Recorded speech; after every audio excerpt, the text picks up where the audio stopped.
with less than 6 months left in office, President Biden laying out his plan for dramatic changes to the Supreme Court. All right, among them, he wants Congress to set term limits, limit presidential immunity, and implement an enforceable ethics code. Fox 5's Teresa Priolo joins us live in studio with more on Biden's plan and the reaction to it thus far. Teresa. Yes, Steve, Natasha, Democrats are praising the president's plan, while the Speaker of the House called it dead on arrival. The president said the extreme opinions of the Supreme Court mean it is time to reform the court.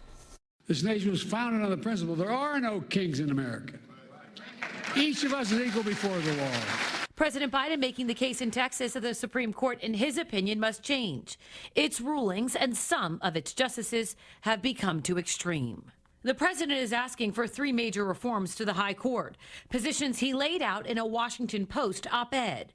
The first deals with term limits. Each president will nominate a new justice every 2 years, and if confirmed, that person will serve for 18 years. The president believes this will ensure no one leader has supreme power for generations to come. In fact, the United States is the only major constitutional democracy that gives lifetime seats in their high court.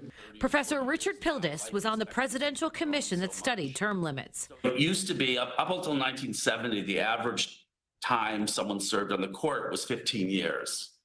Since the 1970s, the justices who have retired have served an average of 26 years.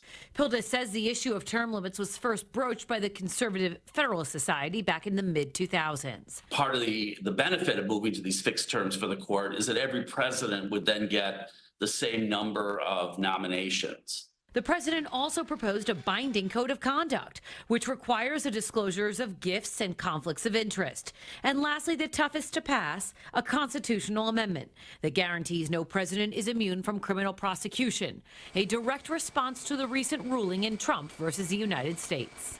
I share our founders' belief the president must answer to the law. The president is accountable in the exercise of the great power of the presidency. We're a nation of laws, not kings and dictators.